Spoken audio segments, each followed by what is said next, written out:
নমস্কার, সবাই কেমন আছেন? সুপ্রিয়ার নতুন একটি ব্লগে আপনাদের অনেক অনেক স্বাগত। আজকে বৃহস্পতিবার, দুপুর এখন 2:30 মতন বাজে। দুপুরের খাওয়া দাওয়া সেরে হাজব্যান্ড আর আমি একটা জায়গার উদ্দেশ্যে আমরা রওনা দিচ্ছি। বাচ্চারা দুজনে ঘরেই থাকবে, ওদের আবার বিকালে টিউশন আছে, তো 4টে থেকে ওদেরকে নিয়ে যাচ্ছি না। আর আজকে প্রচণ্ড আমি খুশি, আর আজকে মনের অনেক দিনের একটা ইচ্ছে, সেটা পূরণ করতেই যাচ্ছি। আজ অনেক বছরের ইচ্ছে হয়তো আজকে পূরণ হতে পারে। হঠাৎ দুপুরবেলা সবাই মিলে কথা বলতে বলতেই ডিসাইড হলো, চলো এখনই যাব, এখনই ওটাই নেওয়ার আছে। আগে থেকে কোনো জিনিস দেখেছি, প্ল্যানিং করলে সেই জিনিসটা নিতে যাওয়া হয় না বা নেওয়া হয় না। এটা হঠাৎ দুপুরবেলা ওর বন্ধুর সাথে কথা বলতে বলতেই ডিসাইড হলো যে এখনই নিতে যাব। তা আমরা সবাই খেয়ে দিয়ে রেডি হয়ে গেছি, চলুন বেরিয়ে পড়ি। তুমি আর দাদাভাই টিউশন চলে যাবে, তারপর টিউশন থেকে আসলে আমরা বেরু করতে যাব, ঠিক আছে? হ্যাঁ, বেরু করতে যাব আমি, তারপর চলে আসবো। তো বল। হ্যাঁ, ওটা বল। বল, যাও ঘরে, যাও ঘরে চলে যাও, ঘরে চলে যাও। Tata tata tata. ঠিক বলেনি, ভুল বলছে। এই তুমি কি ভুল বলছো? হ্যাঁ, তুমি ঠিক বলছো। যাও, বাই।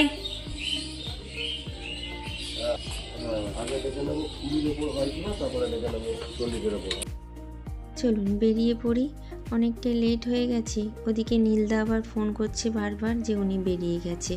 আমাদের আবার এখান থেকে যেতে অনেকটাই টাইম লাগবে। নীলদার আবার বাড়ির কাছাকাছি, তো বেশিক্ষণ লাগবে না, উনি আবার পৌঁছে যাবে জায়গা মতন ঠিক। আমরাই লেট হয়ে যাব, দেখবো উনি গিয়ে পৌঁছে গেছে। চলুন।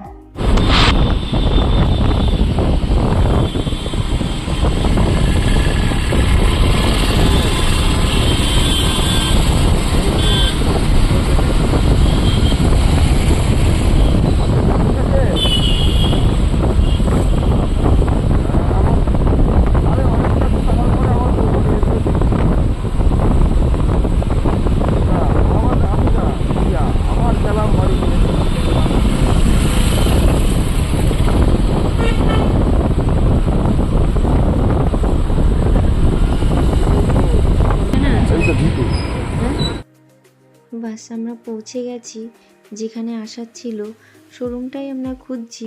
নীলদা এদিকে পৌঁছে গেছে, তো উনি বারবার কল করছিলেন, বললো আর একটু এগিয়ে আসুন, তাহলে দেখতে পেয়ে যাবেন শোরুমটা।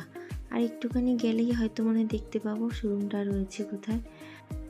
চলুন তাহলে বলেই ফেলি, আমরা এসেছি হিরোর শোরুমে। ওই যে সামনেই দেখাই যাচ্ছে নীলদা এখানে রয়েছে। নীলদা একটা নিয়েছে স্কুটি, 1 সপ্তাহ মতন হয়েছে। হিরোর নতুন V1 লঞ্চ করেছিল, তো নীলদা নিয়েছে V1, আর এখন লঞ্চ করেছে V2। তো নীলদা বললো খুব ভালো, আর খুব ভালো সার্ভিসিংও আছে, তুমি এসে দেখতে পারো। তো এখানে এসেছি, তো আমাদের প্রথমে নজর গেছে এই লাল স্কুটিটার উপরে। আর এই যে এখানে একটা দেখছেন গ্রের মধ্যে, এটা হচ্ছে স্কাই কালারে, আর একটা রয়েছে ব্ল্যাক আর গ্রের মধ্যে, আর ব্ল্যাক আর রেডের মধ্যে। তো ওই রেডটা আমাদের বেশি পছন্দ এসছে। তো 3টে কালার আছে আপাতত এসছে, আর কোনো বেশি কালার নেই। আর V2টা সবে সবে লঞ্চ করেছে, তো নতুনই এখনো পুরোপুরি। এখানে যিনি স্টাফ আছে ওনারা এখন তো দুপুরে লাঞ্চ টাইম, তো ওরা এখন লাঞ্চ করছে বলে কেউ দেখাতে আসতে পারছে না। তো একটা দিদি রয়েছে, ও বাস বেশি কিছু বলতে পারছে না যে বিষয়ে, যেহেতু ইলেকট্রিক স্কুটি আর সবই স্ক্রিন টাচে, তো এর জন্য এর ফিউচারটাই অনেকটা বেশি, সব কিছু অনেক জেনে শুনে তারপরে এটাকে চালানোটা হাজব্যান্ড বলছে কোনো ব্যাপার না, কিন্তু আমার জন্য যেন অনেক বেশি। গাড়ির চাবিটা করেছেন দেখুন কি সুন্দর, যেন মনে হচ্ছে কারের চাবি। এটা রয়েছে স্কুটি, এটাতে কোনো কিছু নেই। এটা হচ্ছে নীলদা, বললো নীলদাটা একটুখানি ডিফারেন্ট, আর এটা একটু আলাদা, মানে একই দেখতে কিন্তু কাজ আলাদা একটু। অনেকক্ষণ দাঁড়ানোর পরে একটা ম্যাডাম এসে বোঝাচ্ছে গাড়িটার বিষয়ে। যেহেতু ইলেকট্রিক স্কুটি আমরা চালাইনি, হাজব্যান্ড তো বাইক চালায়, আর আমার জন্য সব কিছুই নতুন, তো আমার মাথার উপর দিয়ে বেরিয়ে যাচ্ছে। হাজব্যান্ড বুঝে গেলে আমাকে পরে বুঝিয়ে দেবে।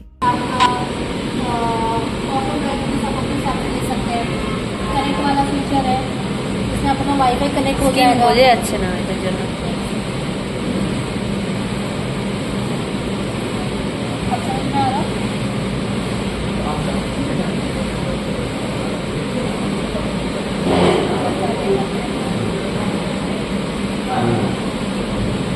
करेंगे तो ये आपका वाईफाई वाला है, जब मेरा फ़ोन जब कनेक्ट होगा ना इससे। फिर माई स्कूटर के बारे में इसमें आपको दिया हुआ है, इसमें आप अपना बजर साउंड रख सकते हैं। बैटरी का बोर्ड, यहाँ पर एक छोटा बैटरी दिया हुआ है जो पावर जनरेट होता है TFT डिस्प्ले उससे चलता है, क्योंकि आपका जो बड़ा जो बैटरी है उससे आपका गाड़ी चलता है। और वो बैटरी सप्लाई से लाइट ये TFT डिस्प्ले काम करता है। এইটা কোথাও লাগাতে হবে মানে চার্জার? এটা আপনাকে বলেছি, এই জ্যাকটা আপনি করবেন। সিটটা খুলে চার্জ দিতে হবে? হ্যাঁ, হ্যাঁ ঠিক দিচ্ছেন ম্যাডাম। এটা কি আপনারা লাগালেন আপনি, আর এই যে প্লাগ পয়েন্টটা যে আছে না হ্যাঁ। এটা আপনি সকেটে দিয়ে দেবেন, ঠিক আছে। এবার যখন চার্জ হবে তখন এটা এই যেখানে গ্রিন এক একটা করে ব্লক ভরতে থাকবে, ঠিক আছে। যেই যখন ফুল চার্জ, এটা অটো কাট, ফুল গ্রিন এটা হয়ে যাবে, চার্জিং হওয়া বন্ধ হয়ে যাবে। আচ্ছা, যখন চার্জ হবে এটা খুলে রাখতে হবে না? আর 100 হবেও না, না 100 আমার হয়। অনেক ম্যাক্সিমাম এর মধ্যে এখন 100 হবে না, 98 99। তাহলে অটো কাট কাজ করে, কেন কি আমারটা 100 হয়ে দেখছি ও চলছে দিপ দিপ দিপ দিপ, মানে পুরো হয়ে ওরকমই ইট ইজ স্টেইং। আচ্ছা, বাস ম্যাডাম ওখান দিয়ে সব কিছু তো বুঝিয়ে দিল, চার্জার কিভাবে লাগাতে হয়, চার্জ কী করে দিতে হয়, আর কত % চার্জ দিতে হবে, সমস্ত কিছু উনি বলে দিলেন। তো কিছুটা আমার মাথায় ঢুকেছে, কিছুটা মাথার উপর দিয়ে ভলকে চলে গেছে। যখন স্কুটিটা চালাতে শিখবো তখন আস্তে আস্তে স্কুটির বিষয়ে অনেক কিছু জেনেই যাব। আর হাতে দেখবেন কোনো কিছু পড়লে সেটার সাথে থাকতে থাকতে অনেক কিছুই জানা যায়। তো এখন হঠাৎ ওই রকমভাবে মাথার মধ্যে দিলে অত জানাও যাবে না আর মাথা নিতেও পারবে না। এই যে এখানে এখন চাবি দিয়ে আপনার হাতে হ্যান্ডওভার করলো আপনার স্কুটি। তাই বিশ্বনাথ দাদাকে এখন চাবি দিয়ে ফটো ওঠানো হচ্ছে শোরুম থেকে। দেখতে কি সুন্দর লাগছে না, কালারটা খুব পছন্দ এসছে, দুটো কালার মিশিয়ে এত সুন্দর লাগছে স্কুটিটা। আমার তো ভীষণ ভয় লাগছে যে আমি চালাতে পারবো কি না। সাইকেল চালিয়েছি, নিজে নিজে একা একা সাইকেল চালানো শিখেছিলাম যখন ছোটোবেলায়, বাবার বড় সাইকেল, ওটা প্রথমে হাফ প্যাডেল করতাম, তারপরে আস্তে আস্তে ফুল প্যাডেল। আমাকে কেউ ধরে শেখায়নি, আমি নিজে থেকেই আগ্রহ নিয়ে শিখেছিলাম, খুব ইচ্ছে সাইকেল চালানোর। তো তখন ওই বাবা যখন আসতো ডিউটি থেকে, তারপর বাবার সাইকেলটাকে নিয়ে আস্তে আস্তে চালানো শিখেছি। এই যে দুখানা ব্যাটারি বার করে এখন এখানে আবার ফটোশ্যুট হবে, কত রকমের মানে ফটোশ্যুট হচ্ছে। আর আমাকে একটা হেলমেট দিয়েছে স্কুটির সাথে। আমি বলছি এখন স্কুটির হেলমেটটাই আমি চালাই, তুমি স্কুটি চালাও। স্কুটি হঠাৎ তো আমি চালাতে পারবো না, কেন কি ওকে আমাকে শেখাতে হবে, তারপরে গিয়ে আমি স্কুটি চালাতে পারবো। চলুন, স্কুটির সব ফটো নেওয়া হয়ে গেছে, এবার ব্যাটারিগুলো ঢুকিয়ে দিলে এটাকে এখন বাইরে করবে, তারপরে আমরা আবার বেরোবো। এসছি তো আমরা সেই 3টের সময়, তখন থেকে নিয়ে এখন বাজে 7টা, অনেকক্ষণ হয়ে গেছে। হাজব্যান্ডকে বললাম স্কুটির তো ফটো নিয়েছে, আমার তো হেলমেটটার ফটো নেয়নি, তুমি হেলমেটটা নিয়ে দাঁড়িয়ে পড়ো, একটা তোমার সাথে ফটো তুলি, তারপরে আমার মাথায় দিয়ে হেলমেটটা একটা আমাকে ফটো তুলে দিও। স্কুটিটার কত ফটো নিয়েছে আর হেলমেটটা নিল না, কেমন লাগে বলুন তো। হেলমেটটাও স্কুটির কালারে পেয়ে গেছে এখানে, খুব সুন্দর হেলমেটটা। ও বলছে দেখো তো মাথার কাঁচটা নামিয়ে যে কেমন লাগছে। আমার একটা হেলমেট ছিল, সেটা বাড়িতে রেখে এসেছি, নতুন স্কুটির সাথে নতুন হেলমেট পরে যাব বলে ওই জন্য পুরানো হেলমেটটা রেখে এসেছি। আর এই যে এই স্কুটিটা এখন হ্যান্ডওভার দিল, ও আবার নীলদার স্কুটিটা চালিয়ে আবার এসছিল, আসতে বললো শিখলো একটু, বললো হ্যাঁ পেরে যাব। তো এখনও ও বলছে এই স্কুটিটা আমি চালিয়ে নিয়ে যেতে পারবো।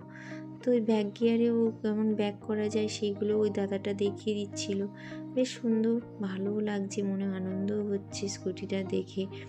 আর এই যে নীলদা স্কুটির সামনের জায়গাটা একটুখানি আলাদা আর আমাদের ওখানটা একটুখানি আলাদা, মানে একই দুটো স্কুটি, শুধু ডিজাইনটা একটুখানি আলাদা আছে সামনে। চলুন বাড়িতে যাই, দুটো বাচ্চা একা রয়েছে, দুজনকে রেডি করে নিয়ে এখানে সোনাইতে সাই মন্দির আছে, সাই মন্দিরে পুজো দিতে আসবো। আজকের বৃহস্পতিবার আছে, সে সাই বাবার জন্মবার, তো সাই মন্দিরে বেশ সুন্দর পুজো হয়। এই যে দুজনকে নিয়ে সাই মন্দিরে চলে এসেছি, আজকে স্কুটিটাকে সাই মন্দিরে পুজো দিয়ে নিয়ে তারপরে বাড়ি ফিরবো। কি সুন্দর দেখুন টেম্পলটা খুব সুন্দর। ভিতরের দিকে তো ভিডিও করতে দেয়, কিন্তু সাই বাবার মূর্তিতে ভিডিও করতে দেয় না, এমনি ছবিও উঠাতে দেয় না। তাই বাইরেটাই আপনাদের ঘুরিয়ে ঘুরিয়ে দেখাবো যে সাই বাবার মন্দিরটা যে কত সুন্দর, আর কত সুন্দর সাজিয়েও রেখেছে, আর পরিষ্কার পরিচ্ছন্ন খুব সুন্দর। এখানে বহু বছর ধরে আসার খুব ইচ্ছে। সেদিন একদিন আসার ঠিক হলো বৃহস্পতিবার, আমি জামা টামা পরে রেডি। তো হাজব্যান্ড হঠাৎ বলল আমার কাজের চাপ পড়ে গেছে, আমি যেতে পারছি না, আজকের ক্যান্সেল করো। মানে জামা কাপড় পরে রেডি। তো তাই বলি আজকের খুব আশ্চর্য হচ্ছে যে যখন আমরা মন থেকে চাইলাম আসার জন্য তখন সাই বাবা আমাকে ডাকলো না। আজ হঠাৎ স্কুটি কিনলাম, সাই বাবার দর্শনও করতে আসলাম। মানে সব কিছু না মানে ঘুরে ফিরে ওই বলে না যা বাবার ইচ্ছেই সব ইচ্ছে। তো সেটাই আজকে সাই বাবার ইচ্ছে ছিল যে তুই স্কুটি নিবি তারপরে আমার কাছে আসবে। তো সেটাই হয়েছে, সাই বাবার ইচ্ছেতেই স্কুটি নেওয়া হলো। আর আজকের এই বৃহস্পতিবারের দিন আর বাবাই বলল তুই সেদিন আসতে পারিসনি, তো আজকের আমার কাছে আসবি, আমার দর্শন করবি।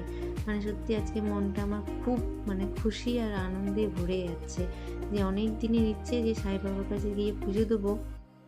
এত কাছাকাছি থাকি তাও সাই বাবার মন্দিরে আসতে পারিনি। তো সেদিনকে খুব কষ্ট লেগেছিল যে রেডি হয়ে বসে রইলাম আর যেতে পারলাম না, তাহলে সাই বাবা চাই না যে আমি আসি। তো আজকে হঠাৎ মানে কোনো কিছু প্ল্যানিং নেই, প্ল্যানিং ছাড়াই আমাদের সব কিছু হচ্ছে দুপুর থেকেই।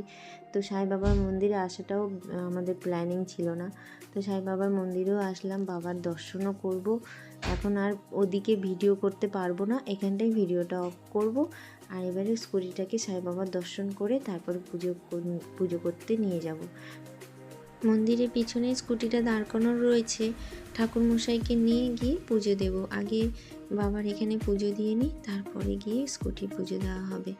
দাঁড়ান এখানটায় এবার ভিডিওটা অফ করতে হবে। এই যে বাবার পুজো টুজো করে এসে স্কুটির সামনে চলে এসেছি। ঠাকুরমশাই এখন এই স্কুটির পুজো করিয়ে দিলে তারপরে আবার বাড়ি ফিরবো।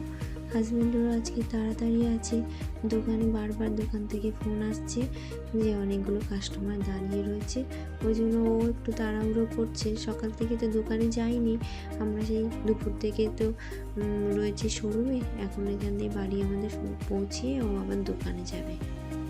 पुण्डिकाक्षं राधो पुण्डिकाक्षं पुराधो उत्तराचिमनम् ॐ केशवाय नमः, ॐ नारायणाय नमः, ॐ माधवाय नमः। हस्तो प्रक्षाल्य हस्तो प्रक्षाल्य।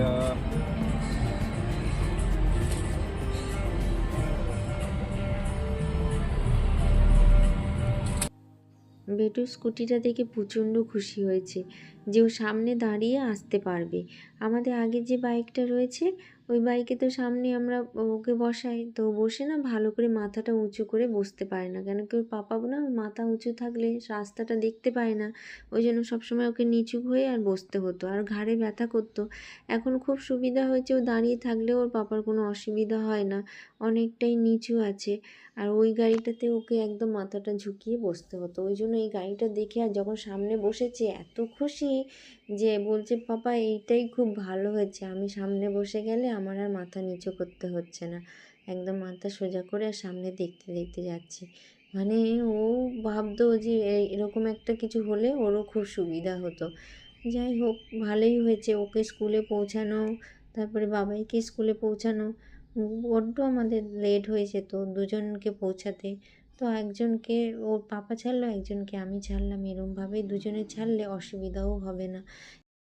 এখন অবশ্য শিখতে অনেক টাইম আছে, শিখে ভালো করে প্রপারভাবে তারপরে বাইরে বার হতে হবে। लम्बोदरस्य कपिलो विघ्ननाथो विनायकः धूमकेतुगणाधश्च ॐ वाणीगलाभ्यां नमः, ॐ चतुर्गुराभ्यां नमः, ॐ मातृपितृचरणकमलेभ्यो नमः, ॐ इष्टदिताभ्यो नमः, ॐ कुलदिताभ्यो नमः, ॐ वासुदिताभ्यो नमः।